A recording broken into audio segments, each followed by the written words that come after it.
Count us in, James. Here we go.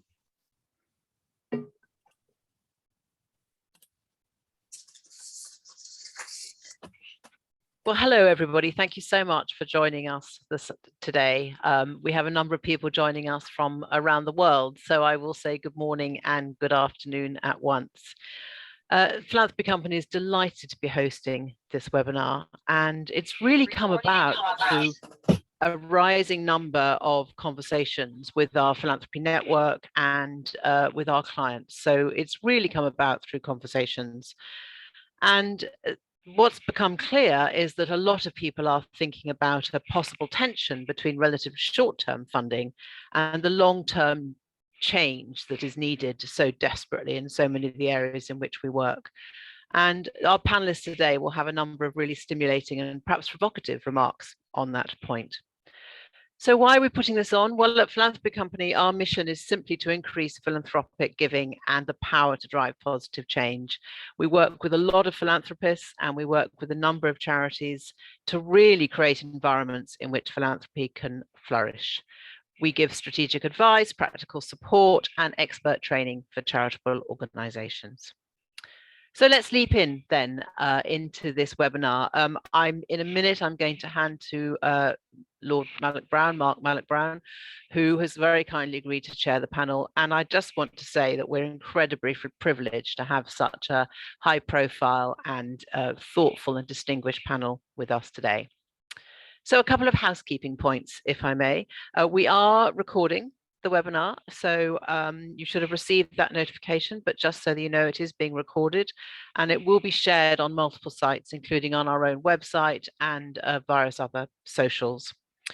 We're going to talk for a little over an hour and 15, but we plan to finish sort of an hour or so after the discussion. During the webinar, we're running a poll, which you may well have already seen, and that's really to try and find out a little bit more about you, so that we can, as we go through, perhaps tailor what we're saying. We're really keen to find out more about you, whether you're a donor or a funder, and very grateful for your response to that. If you're on an old version of Zoom, I understand that may be a little bit more difficult. So if it doesn't work completely smoothly, it might be because you're an older version of Zoom. And then we're really keen to hear from you. So please do use the Q&A function, the question and answer function, to ask questions of our panel at any time. That is being moderated, but please do ask any questions. And if you see a question that somebody else puts up, I'm sure you all know how to do this, but if you put like against it, it gets pushed up the list. So the question is more likely to be answered. And then finally, if you have any challenges, issues during the webinar, please either use the chat function or email James, who's very kindly, and let me say thank you to James, very kindly administrating this on events@philanthropycompany.com. So thank you for joining us and delighted to lead into the webinar. And I'd very much like to introduce our chair, Mark Malloch-Brown. Thank you, Mark. Well, thanks, Caroline. And I have to say I'm intrigued to chair this session because I'm relatively new to the space of actually being a foundation president. I've spent a lifetime asking other people for money and now suddenly find myself in the position of actually being asked, much harder actually than asking. And, you know, I'm particularly intrigued because running what we think of as Society Foundations as a political philanthropy where we are determined to secure public policy, political changes in a very kind of fast-moving world. We are constantly, and I expect my colleagues would say, me particularly, tempted to make short-term bets, to reverse some particularly invidious decision by a government in Turkey or the United States or the UK or wherever. So, I find myself being dragged in a direction that I think everybody on this panel would think was a very bad one. And, I completely get the counterpoint. And in truth, we have a very large and continuing portfolio of field building activities where I actually want to move to a more multi-year grant making, because we found just how much time and cost our grantees are having getting renewals. So in a sense, I having posed the first bit, in truth, I represent probably the kind of deep confusion in the foundation sector about how to balance these two objectives. And so I'm really looking forward to this discussion, and it's going to be a rich one. And just to say a word about the panelists, let me just start with my friend Garth Jaffet, who I have known from actually even before he began his civil society career, from all his life, basically.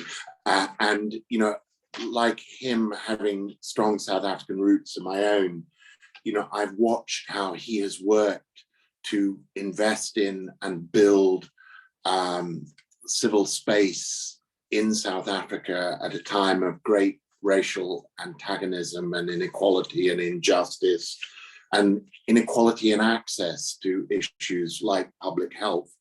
And so if ever I see an individual and all he's done as a sort of long-term bet that people should support over decades, not years, it's Garth. And he is joined by some equally distinguished colleagues, by Jenny Oppenheimer, who's an inquiry manager at Langley Chase, but co-founder of Future Foundations UK and very engaged in this space, and Kat Rosqueta, who is the executive director of the Center for Philanthropy at the University of Pennsylvania, and Chris Stewart,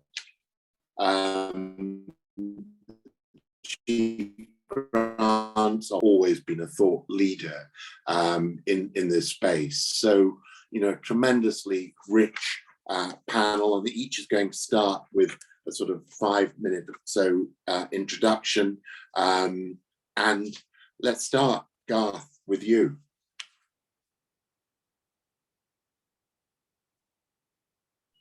Mark, first of all, thank you so much for the really kind introduction. And it's, again, just thank you for the support over years. And it's great to be with these fellow panelists today. And it is, I completely understand the tension and the, you just describe about being on both sides of the fence.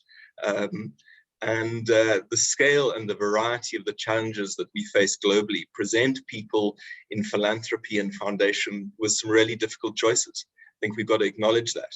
To be accountable for funds they disperse, they need to be comfortable those funds are making a measurable difference, often in a relatively small period of time, like often 3 years.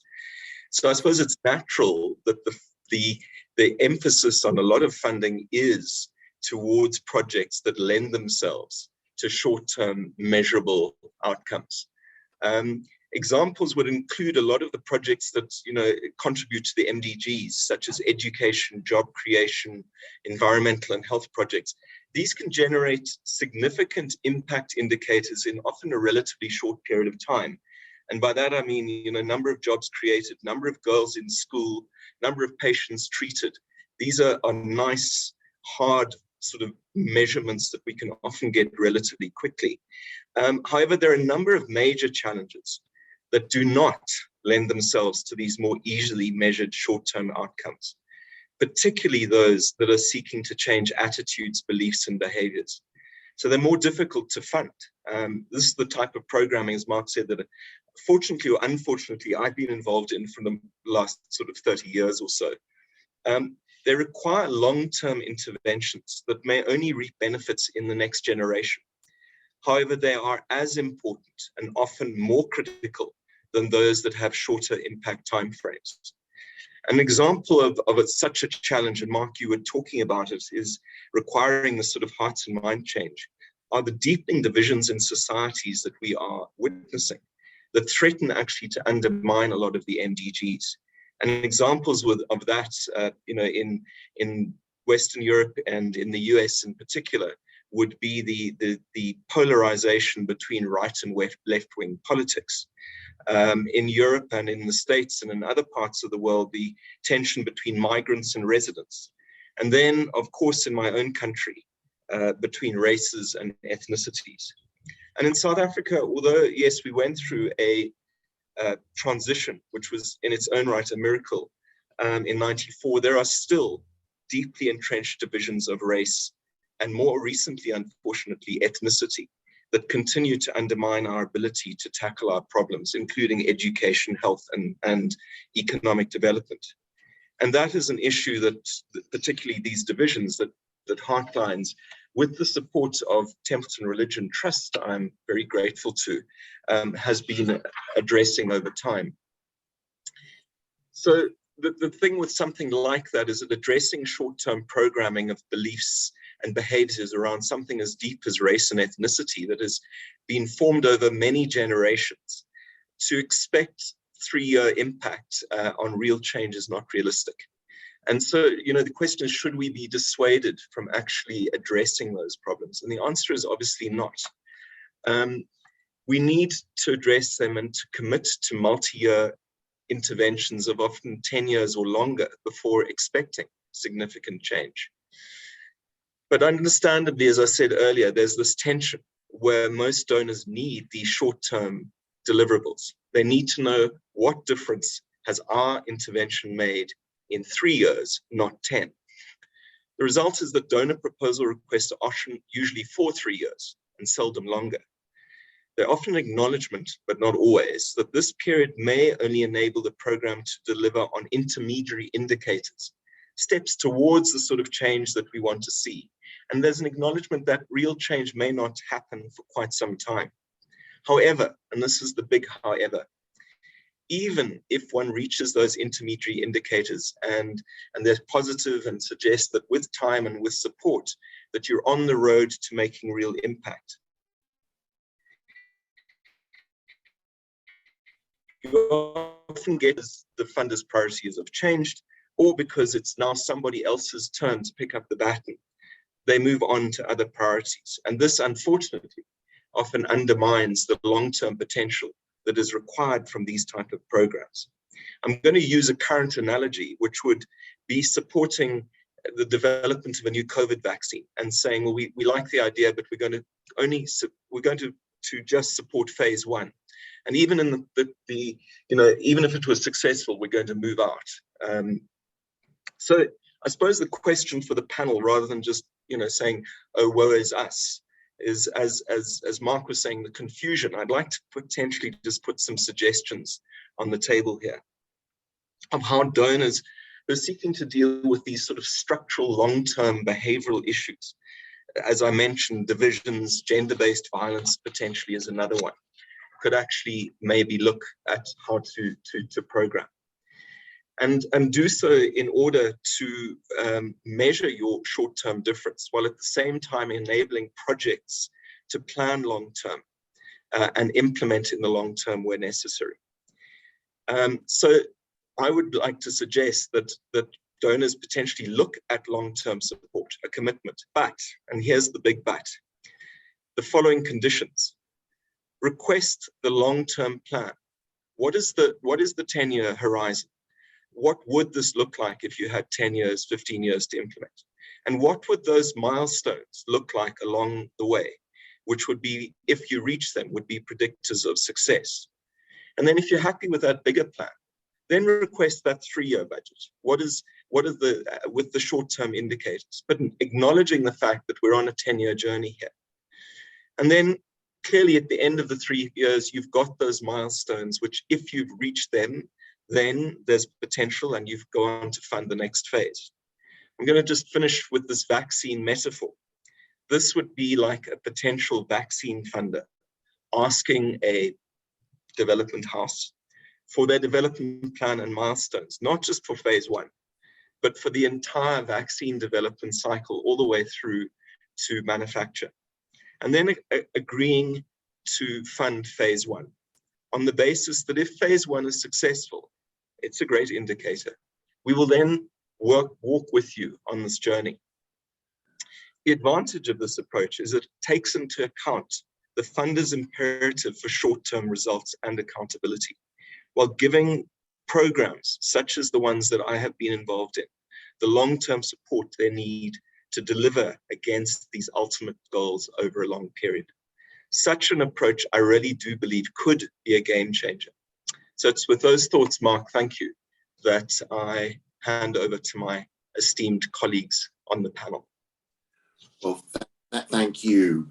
That was fantastic as always, Garth. I have to say, I'm going to just say that your analogy of vaccine, of course, does raise the issue that the reason, say, my foundation supports phase 1 development of a vaccine as we are doing is because we hope commercial investors will come in phase 2. So there is a sort of, there can be an argument about philanthropy picking up particular stages, because then it opens up the opportunity to wider. But if we may, let's come back to where Garth was a little earlier in his remarks around the issues of structural inequality and DEI, and how that plays out in philanthropy. And I understand you feel it can really limit the impact of philanthropy in some very real ways. So, Kat, the floor is yours. Thank you. And actually, if you don't mind, I'd love to pick up on just that last comment you made, Mark, and what Garth's terrific opening remarks, because as context for this whole conversation, the long-term goals that philanthropy is trying to reach now, goals like advancing gender equity, racial equity, ensuring a more sustainable planet, ending hunger. None of these are new goals.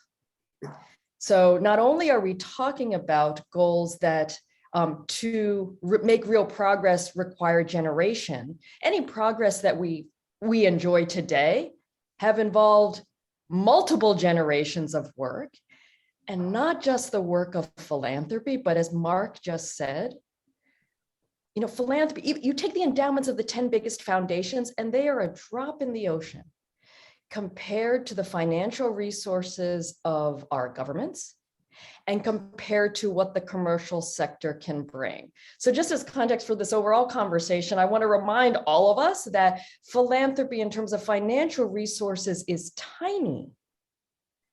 However, it has an advantage that those other types of capital don't have, which is a kind of flexibility, and like it or not, a lack of accountability that means it is our precious societal R&D.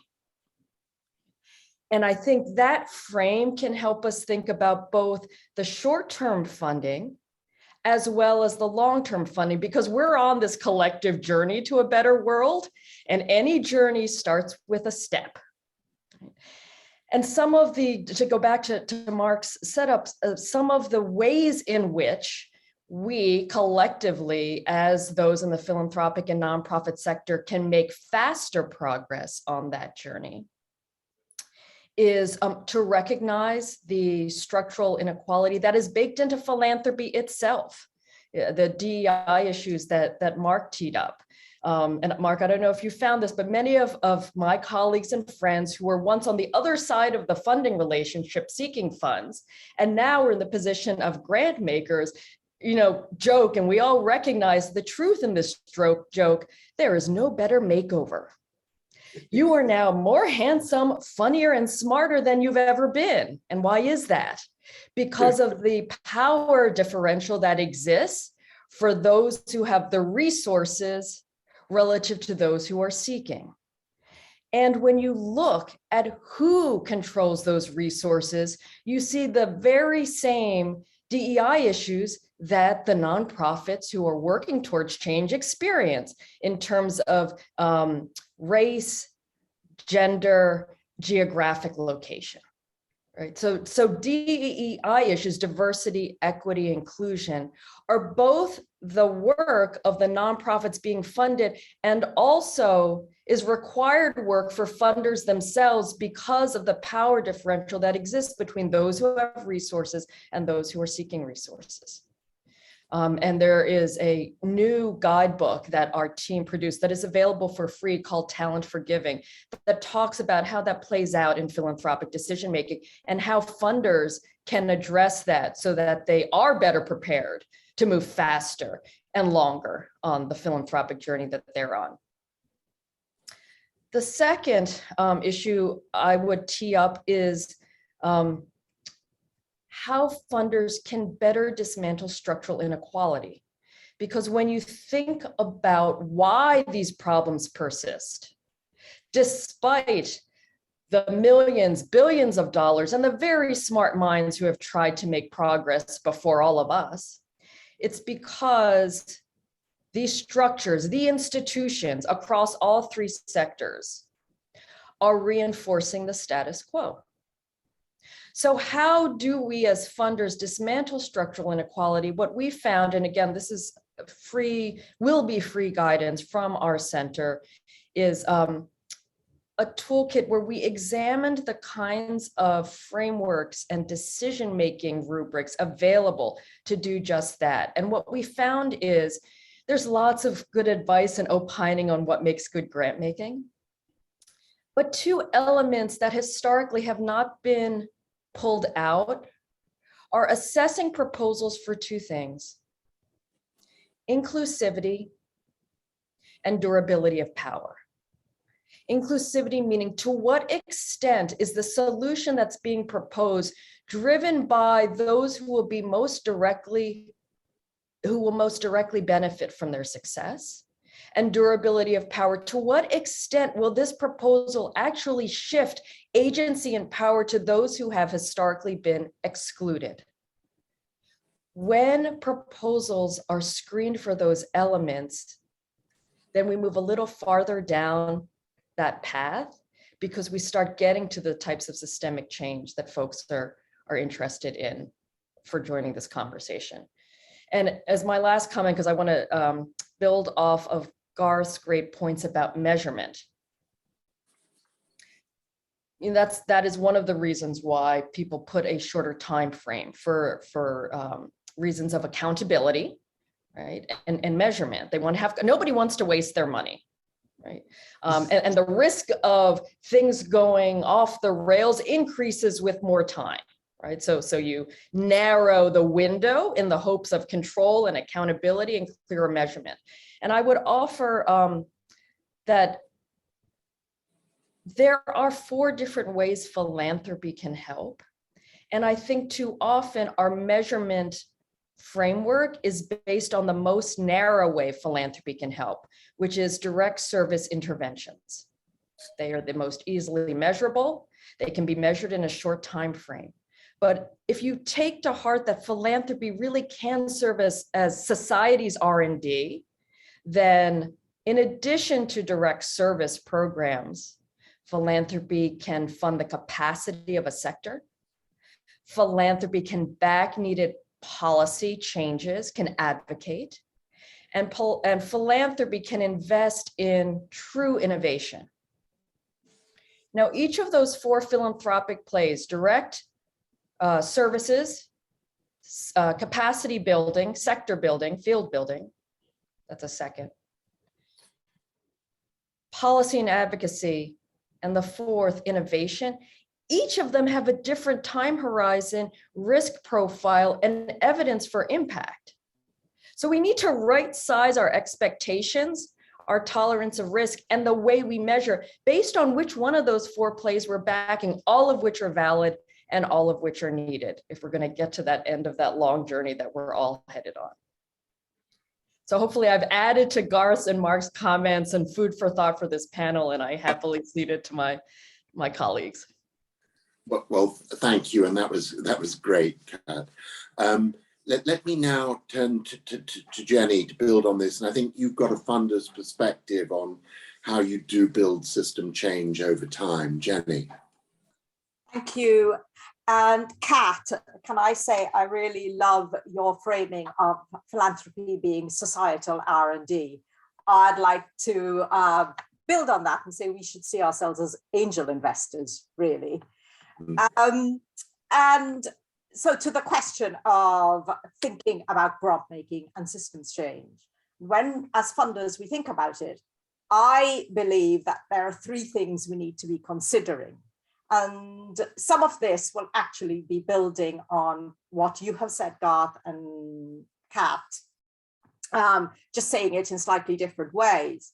But the first consideration is, do we see ourselves as part of the system, or are we, in many ways, seeing ourselves sitting outside or as external actors?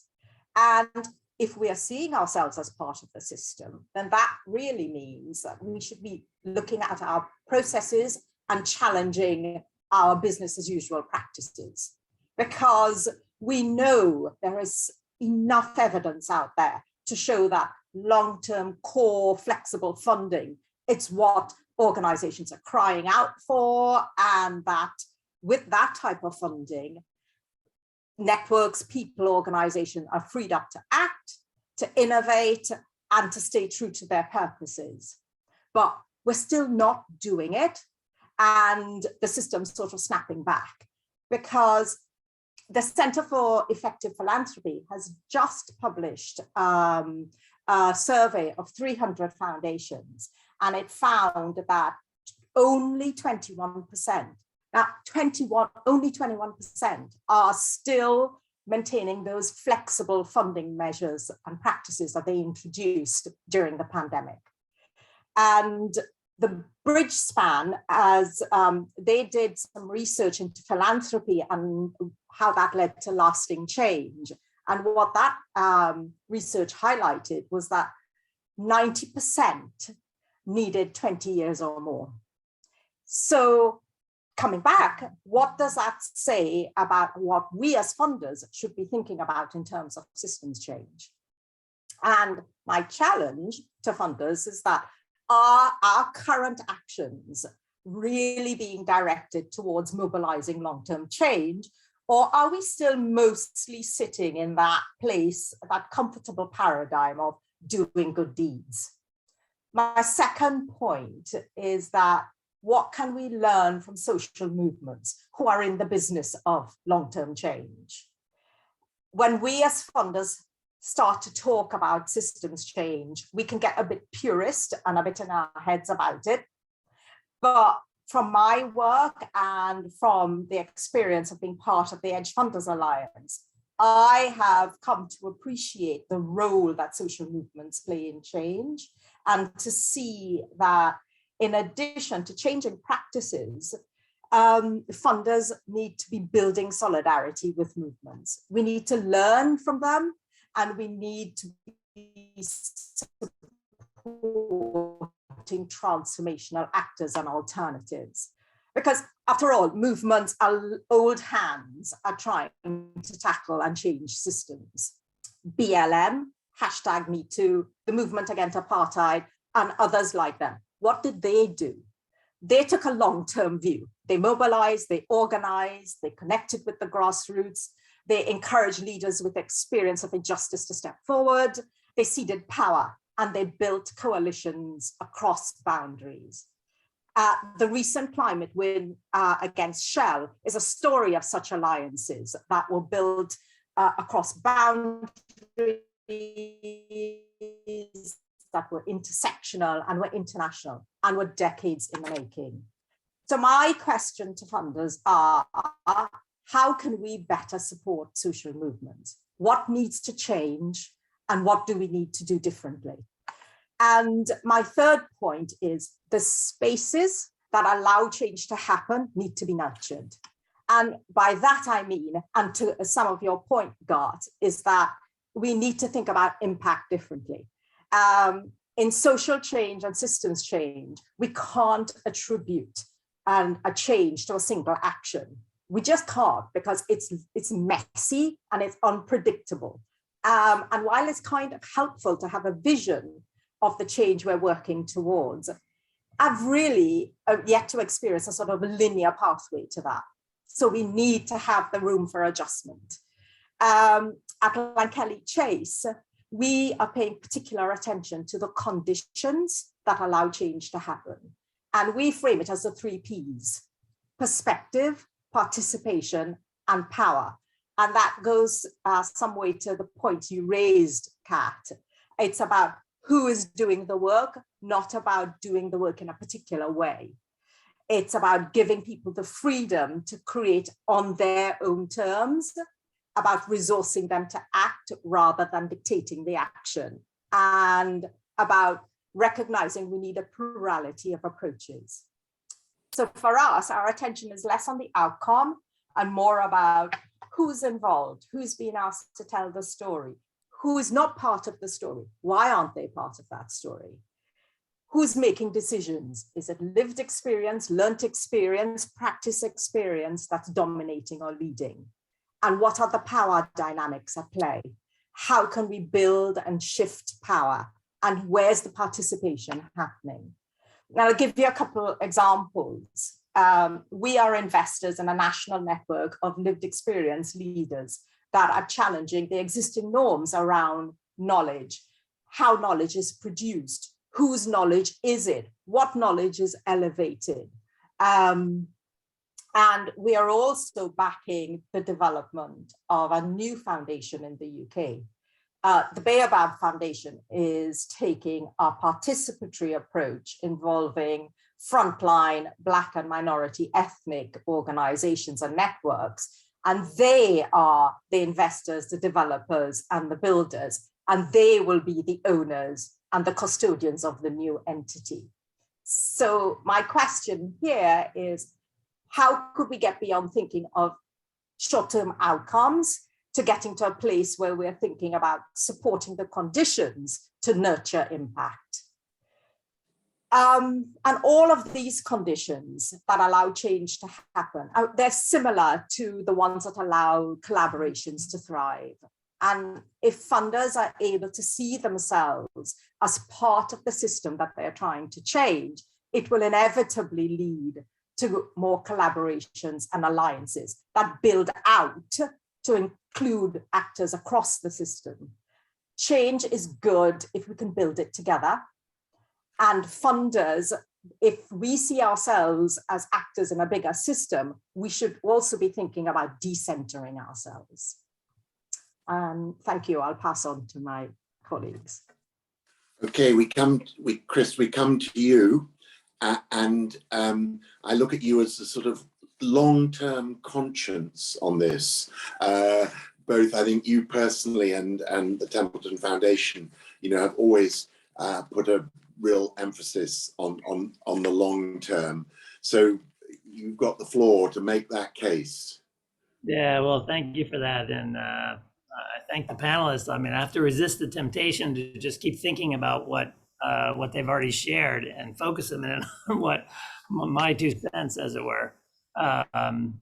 While we're, I guess, just to extend the introduction a little before I get into my comments. I mean, while we're, since you brought up a little bit of prehistory, Lord Mark, I mean, I was for 20 years in the academy. I worked as a college professor for 20 years before I was hired by the Templeton Religion Trust to set up the grant making platform for TRT.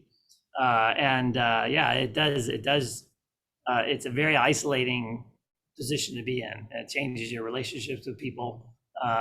It's exciting and it's difficult. I went from a situation where I had an idea a minute, you had tons of ideas, but you had very few resources to make any of those things happen, to the opposite problem, where you had lots of resources, but the search was then for the ideas, and not only the ideas, but the people that had the capacity to bring them into reality. And that is a much harder job, and it isn't easy, and it becomes more complicated when you begin to think about long-term change, long-term systemic change.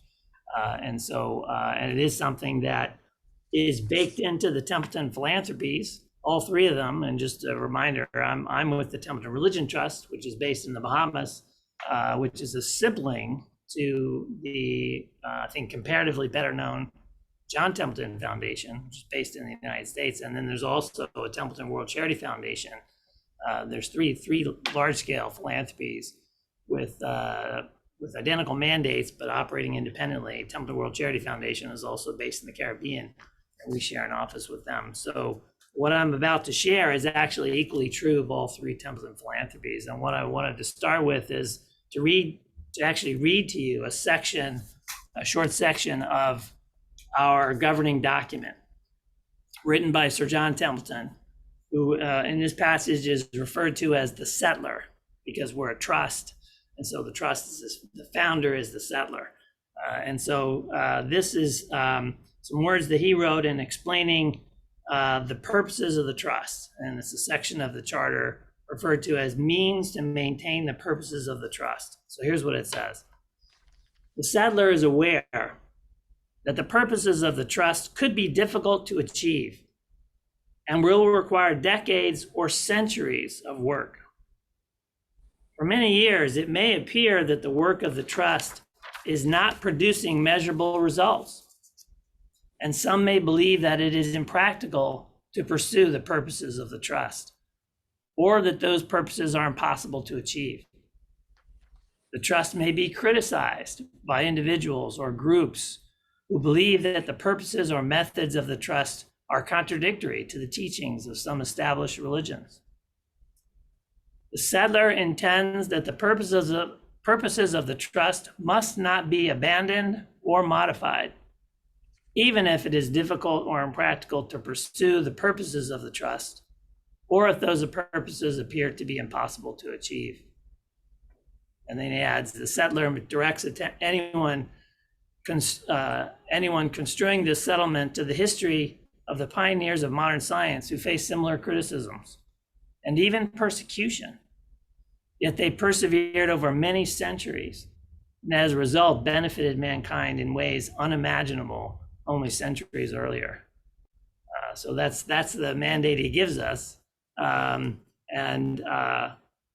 He then, there's another section right after that where he's introducing one set of the mandates for the trust. And he says this, again, along the same line, from a long life of diligent observation, the settler considers it more cost effective and therefore more beneficial to focus on ways to minimize future poverty and sickness, rather than on efforts to relieve existing poverty and sickness. So he gives us a mandate, to do development, right? And he was way back in the late 70s and 80s already had understood the key difference between economic development and aid, and they're both important.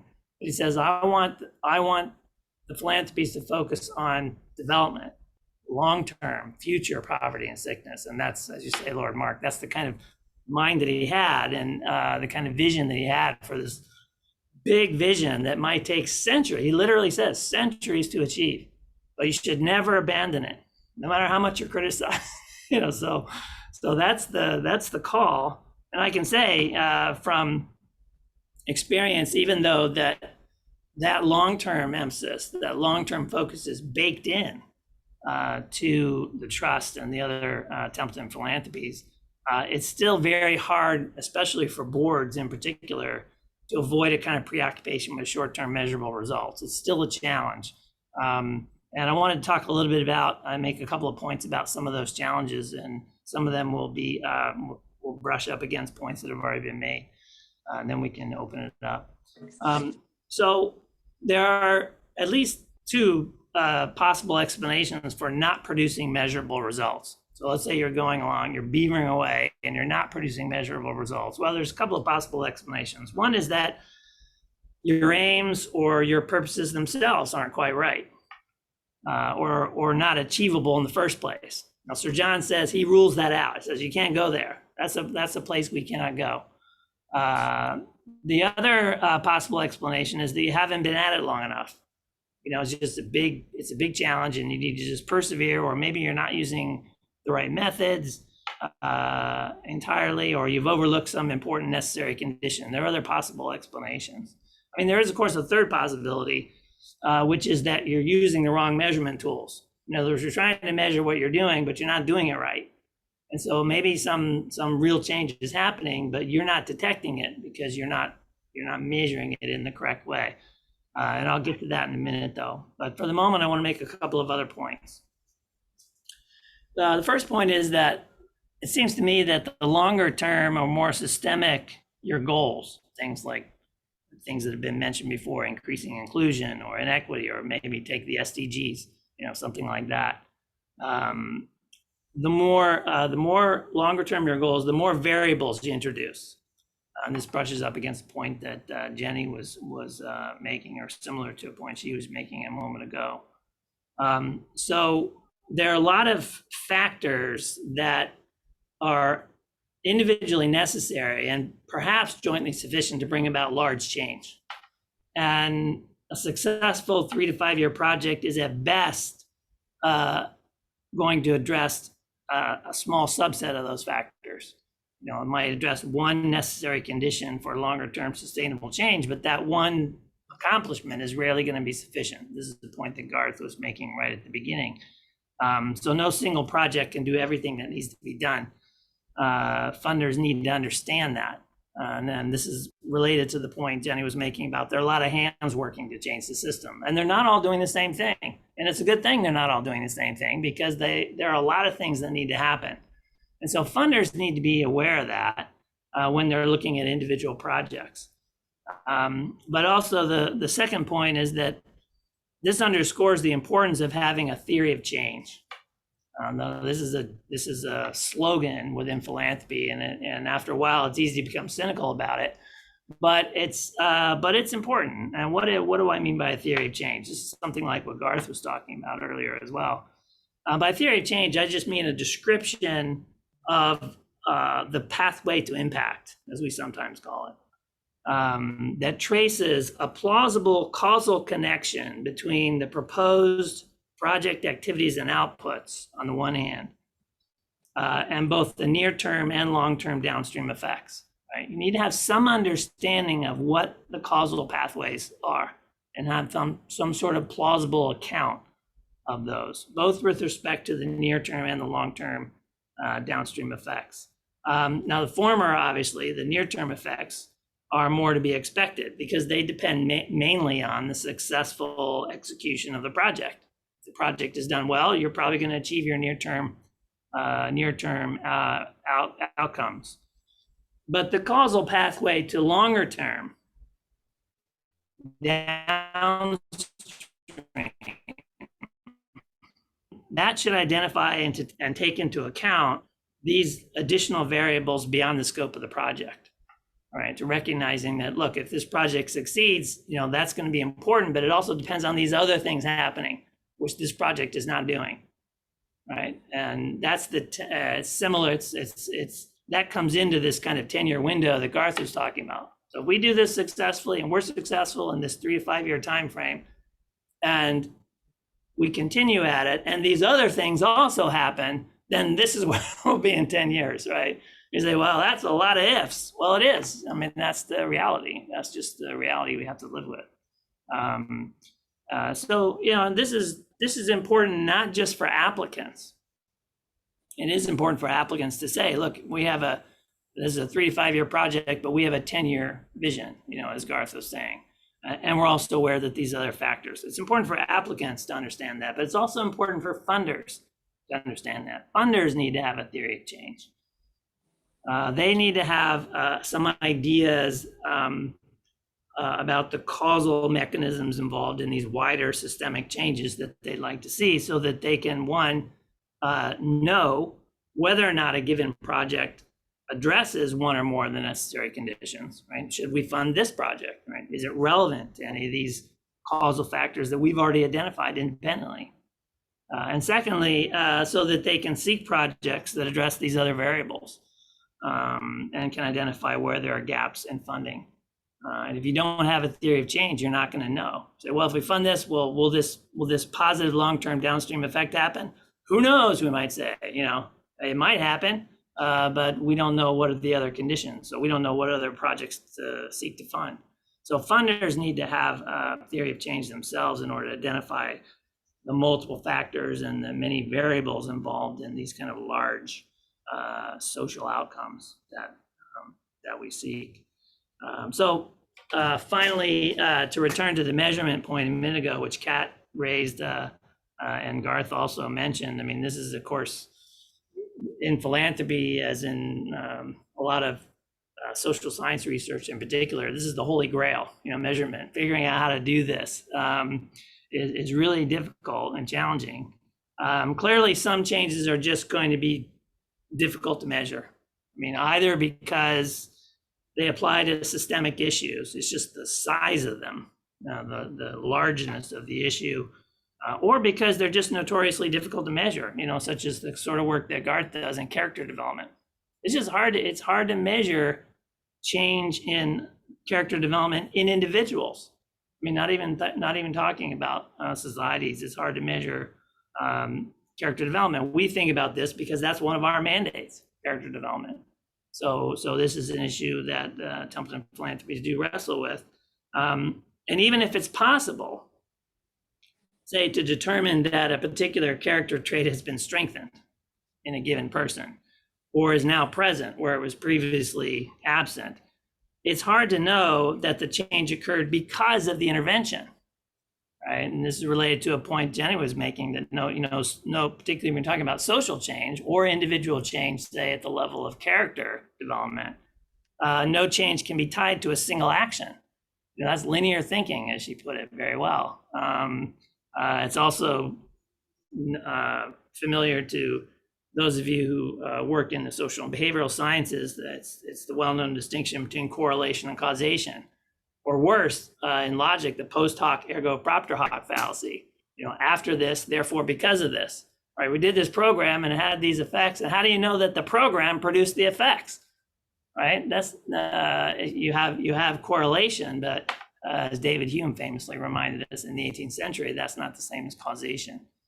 So these are just difficult. I'm afraid I don't have any simple answers to those questions, but just pointing out some of the difficulty that involved here. So anyway, that's another funder's perspective on the importance of attention to long-term downstream impact, and secondly, some of the challenges associated with that. Even when you embrace the challenge, including the problem of measurement, the problem of multiple variables, multiple factors, and the importance of having a theory of change. So I'll stop there. Thanks. Well, Chris, thanks. And I think you've really framed it very well in that concluding observation about needing a strong theory of change. And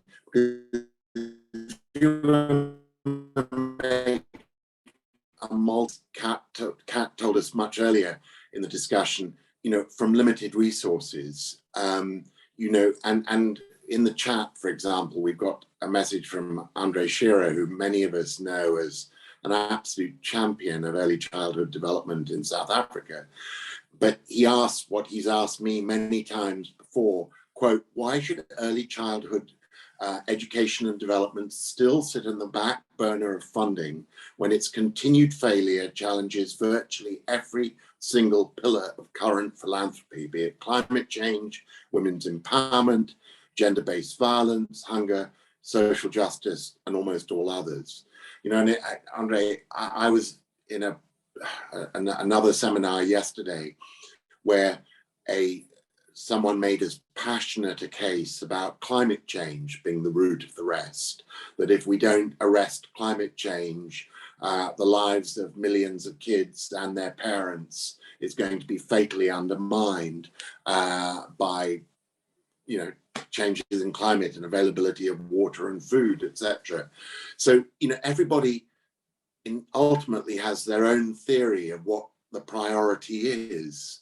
And, in a world of restrained foundation resources, I suppose the challenge we all have to deal with is, are we so sure our priority is the right one that we make that 10 or 20 year bet on it? Or, do we remain open to a metrics-based approach where we at a certain point say, we've got to switch directions, we've got to try something else for long-term change? And, I think as Chris said, we may all, as funders, be amazed at how funny we've suddenly become and how our friends love our jokes. But it is also a lonely thing, as Chris pointed out, in that, we struggle with, what is the right moral balance between the different things we've supported for a long time, the new things we should support, how to allocate resources between them, how to balance the short versus the long term. And I think let's have another round on that. And Kat, as I referenced you, I'm going to start with you first, if I may. Sure. So I guess I'm struck by Andre's question and your remarks that I think one thing to remember is that life is multifactorial, right? And so one thing that could make funders less lonely and advance more positive change is to recognize the links, just as Andre did in the question posted, between and among all of these goals.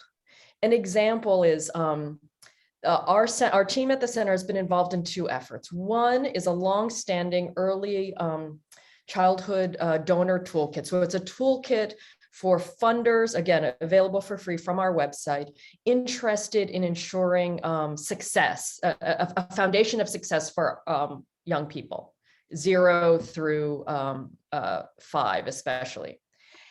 We've also been involved in efforts with Mindful Philanthropy, which is a collective of funders who are very committed to addressing mental health and addiction. Right? Both partners can get annoyed with us because they'll say, why can't you just choose a favorite child? Why can't you be all in for early childhood or all in for mental health and addiction? And then we point out the obvious bridge, which is there is plenty of evidence around maternal mental health and the link to early childhood outcomes. That bridge means you can still focus on what is in your charge, but actually help each other advance your respective agendas.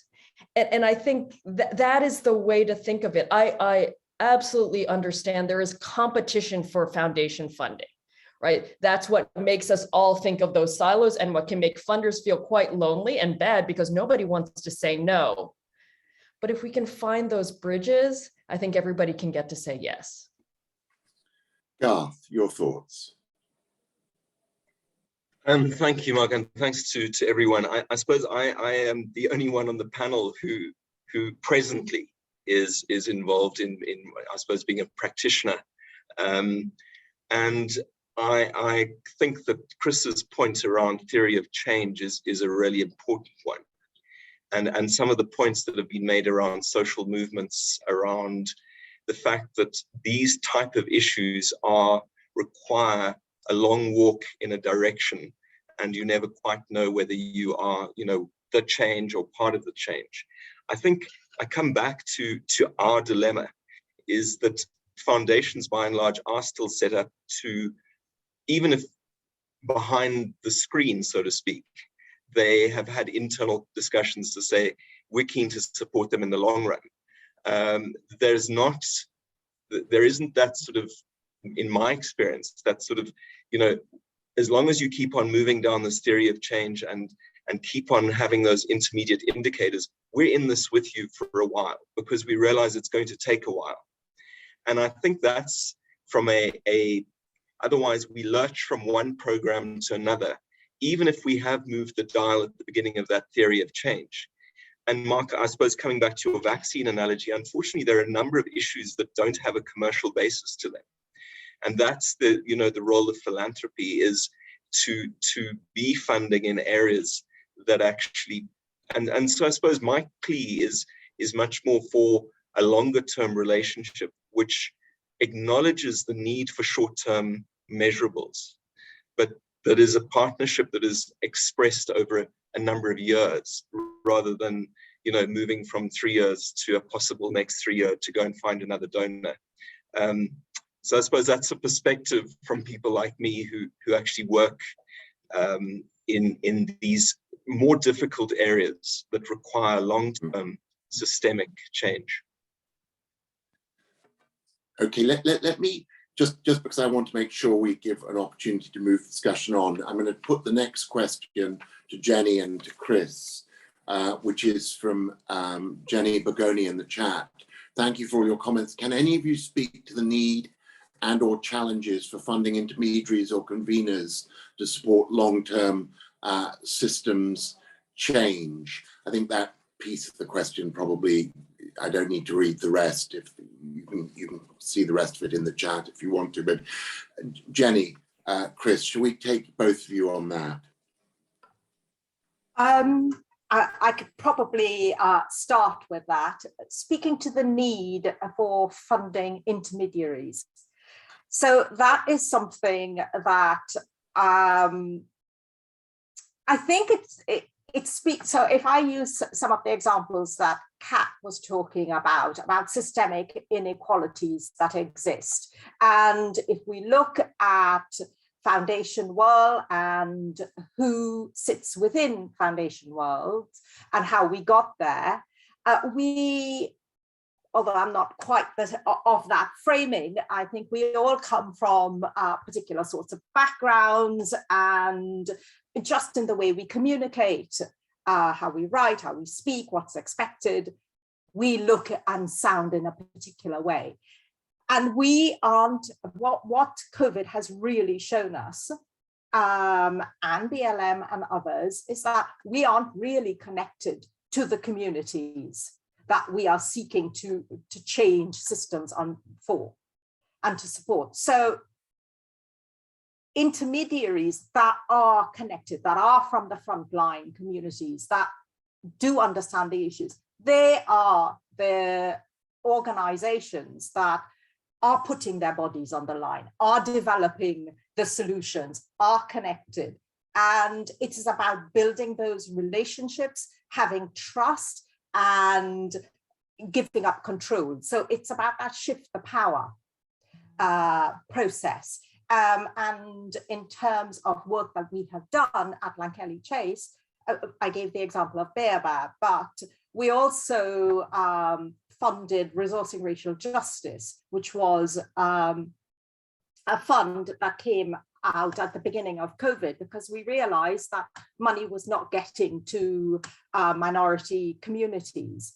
And a group of activists came together and said, you're just not doing it right. You need to give us control to do this. Give us the money, take a back seat, and we will do the rest. And I have to say that fair dues to my organization, we did exactly that. We had nothing to do with it. And they have been used as an example within the UK context of how good relationships and reach can work.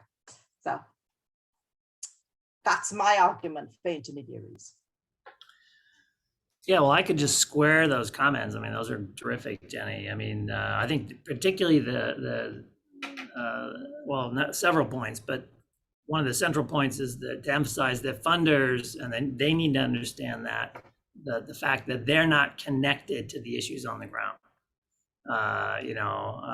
They're several levels up, so that has some advantages in that they have this 30,000-foot view, but they're not on the ground. So there is certainly a level of trust that's required, and empowering people on the ground, actors on the ground, and agents to do the work.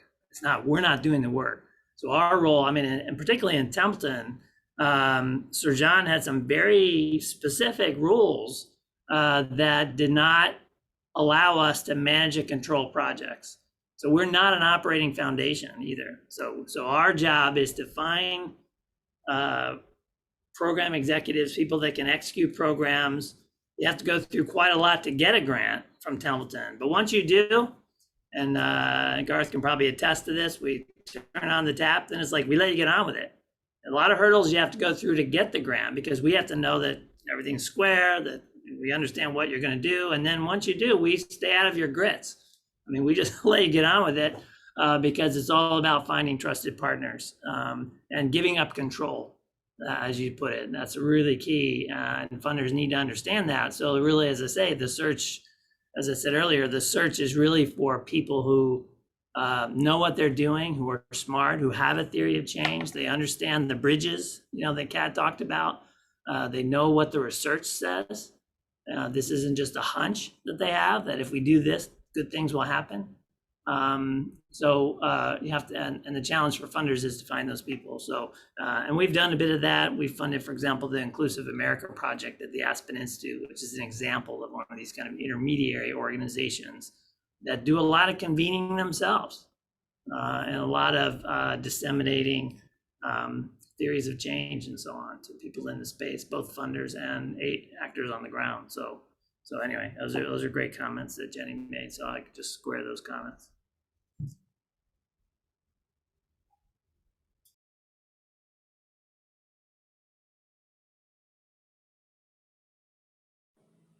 Apologies, sorry, some hidden hand wouldn't let me unmute. Blame the philanthropy company. So look, we're moving towards the end here, and I must say it's been an astonishingly rich conversation. I do listen to a fair number of sessions like this, and I can't remember as much wisdom collectively in an hour as you've all delivered yourselves of. So look, just as we go to a closing round, I think we've used long term a lot. It'd be nice to hear you all put a number on it. 5 to 10 years, decades. It's come up a little bit, but let's have a bit more specificity. I think the other thing I'd really like to tease out, we heard in the opening remarks from Kat and Jenny references to foundations being angel investors. Seems to me that really foundations, as they are a limited source of capital compared to the whole, have both the angel investor role, but that does imply handing over to somebody else down the road. And I think we can't forget that. But we also have this sort of moral conscience role. We go places other people won't or can't. And it's also a balance between those two functions, because the won't or can't roles aren't always ones which are going to be repaid by a massive immediate social transformation. In the case of Open Society, we've supported the Roma in Europe for sort of 20 plus years. And when we started, I was administrator of UNDP, and George Soros and I went to the Hungarian parliament and launched a Roma initiative. Pretty much UNDP's out of it long since, because its funding base wanted to go on to other things. George and OSF have continued to fund it, but and it's incredibly important work which others won't do. But it's not work which has achieved quick transformational impact across the whole sector. There are wonderful Roma who have achieved great things individually that they wouldn't have otherwise, and in some countries significant improvement in their status. But it'll be another 20 years probably before we really have scored the integration of Roma into Europe that we want to see. So I'd love to, in answering what's the right timeline, really get behind that, what's the right balance between angel investment and moral investment, if I can put it that way. So perhaps we can do the reverse order to how we began. So Chris first in responding to that. Wow, yeah, that's a great question, and I think your example reflects Garth's point that Garth made at the beginning about the pivoting strategic priorities of funders. That's just something that happens, and often it's associated with changes in leadership. There's just kind of a pivot occurs, and that can get in the way of this kind of long-term thinking. And if you're asking a Templeton fiduciary about time frame, I just read the charter. It said centuries. We're thinking about centuries in the plural. But obviously that's completely impractical. We have one of our initiatives, core initiatives, is called the Social Consequences of Religion Initiative. And we're looking at how religious faith and practice is a factor with respect to all kinds of desirable social outcomes like cooperation and economic development, peace building, and things of that sort. What is the role of religious faith and practice in faith communities in that, and also looking at cases where religious faith and practice gets mixed up in a kind of toxic mixture, and so that produces negative social outcomes. So that's the whole initiative, and it has a fairly complex structure. And when I presented it to my board, I presented it as with a time horizon. So we fund, all of our projects are 3 to 5 year contracts. We can't do anything longer than a 3 to 5 year contract. And so that's what we were all used to. But these strands of research within SCORE have 10-year windows. So there's like 10 years of funding, and then we sort of do an assessment to figure out, well, did it make any difference, in our understanding of the things that we funded? And then we do it again. We do the same strand. We're looking at religion cooperation now, and in 10 years, we're going to pause, do an assessment, and do another 10 years of funding. So I sketched out a vision of 30-year project. So there'd be 30, this is what it would look like over 30 years, all these overlapping strands. And I had board members gasping, they're like, well, we can't make a decision for a 30-year project. And I had to explain to them, well, it's just a structure, right? It's not a grant, right? This isn't a sort of $80 million grant, 30-year grant. That's not what it is. It's going to be carved up into many, many, many individual grants over time. But the overall initiative has a structure and has a very long time horizon. And really, in my mind, I didn't tell them what I was really thinking, so hopefully none of them are watching. I was really thinking that this initiative would never end. In other words, we would just change the strands. I mean, we'll work on religion and peace building, religion and cooperation, religion and development for a while, and then we'll just replace those strands maybe with other strands. Once we've built all the peace that can be built, there's nothing left to understand, we'll move on to something else. So I think the structure is perpetual, but the actual funding cycle for us is like 10 years. But then again, I'm thinking really to have any kind of impact on our understanding of, say, something like, what is the role of religious faith and practice on, say, cooperation, a complex social phenomenon like cooperation. That's going to take probably minimally 3 cycles of funding. So we'd be talking maybe 30 years of funding over time, many, many different projects that are part of it. So these structures can have very long time horizons. I think it'd be interesting to hear some of the other funders comment about the challenges of creating structures that say, look, if we have this structure and we think that if we keep at this for like 50 years, and there's a lot of flexibility built into it, so there's going to be learning happening as you go, so that the initiative can pivot and move in different directions. But it's not the kind of radical shift, that Garth was talking about earlier, or Mark, that you were referring to, in terms of you're focused on a whole different group of people. I mean, that's a huge shift. What were you thinking at the beginning? What you want to say to people? Did you think we were going to get this done in 5 years? It's just not going to happen. So I think the challenge is for funders is to develop these initiatives that have a clear structure, clear set of priorities, a theory of change, but then enough flexibility built into them that the initiative itself can pivot without actually shifting to a whole nother, set of things to do. So anyway, those are a few initial thoughts at any rate. Thanks, Chris. If we could just, we probably need to pick up the pace a bit, just to make sure we finish out on time. So Jenny next, if we may. So moral versus angel investing. I don't believe it needs to be an either or, because I think based on the framing that Christopher ended with, we can do both. You wouldn't want to stop funding the Roma Initiative because there's a moral responsibility there, but there is ways that you can do angel investing.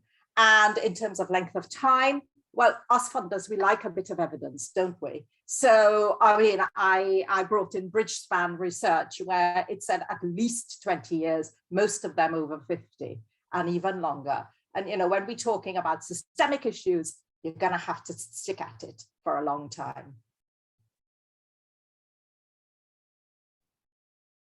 Thank you. So Kat. So I'm just going to pick up on one thread, which is this concept of angel investing up as applied to philanthropy. What do good angels do? They think about the exit before they even make the investment. So that would be my encouragement, is that what is the exit? And an exit can be funding again and again and again over 20 years, or an exit could be intentionally linking this to other players who care about the same goal. Or exit can be, wow, we were all really wrong about this. Our assumptions were wrong, or the environment changed.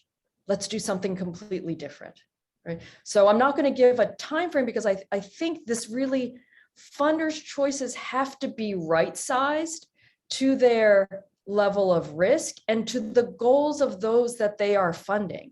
And think about what that good exit will be. Otherwise, if you fund a project for 3 years that has done great things, it's so funny. Usually angel investors in the private sector keep wanting to fund success. And yet in philanthropy, we take from the successful to give to someone else. I'd say maybe use that angel investor analogy so that you can sustain the success of those partners that you've already backed. Very clever point. Thank you. Garth. Well, can I just say here, Kat, thank you. So, I think if from a recipient's perspective, we had, and I mean, you know, TRT's an outlier, or Templeton is, in the relationship over many years.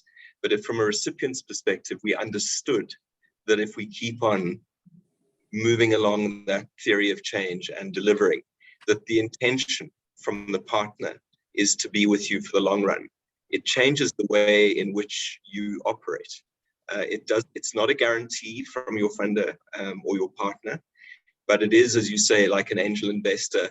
They're saying, hey, you know, you've done phase 1, and that's great. So let's look at how we can help you to move to phase 2.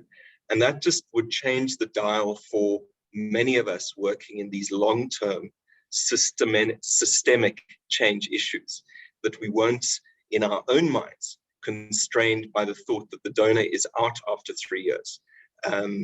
It's more, they're out if you really don't reach those intermediate objectives, but they're in and will continue to be in as if you continue to move along the continuum that will help reach the objective that you've set ultimately and that they have as a priority.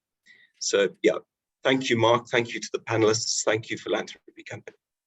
Well, thank you. And let me hand the floor back to Caroline to close us out, our host. Thank you, Caroline. And say thank you to the wonderful panel too. This was a brilliant set of presentations, conversation. Thank you, Caroline. Well, huge thank you to you, Mark, for chairing. And as you say, wow, what an expert panel. I not only are there lots of messages in the chat, I'm also getting lots of texts and WhatsApp saying this is just the beginning of a discussion. How incredibly exciting. So in you know, kind of housekeeping terms, we have been recording.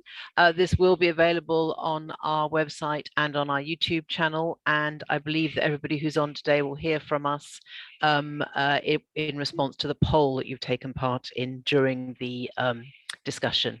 So it just remains for me to say a huge thank you to Lord Malloch-Brown, to Mark, for chairing this discussion and for your wisdom, experience and expertise, not only today, but throughout many decades of helping to make change for us all. So thank you.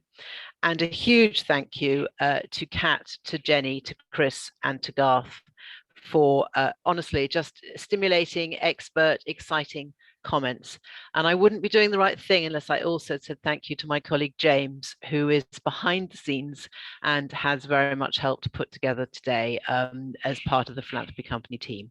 So a huge thank you to you all, and to the audience, please do get in touch. We look forward to hearing from you. Thank you very much.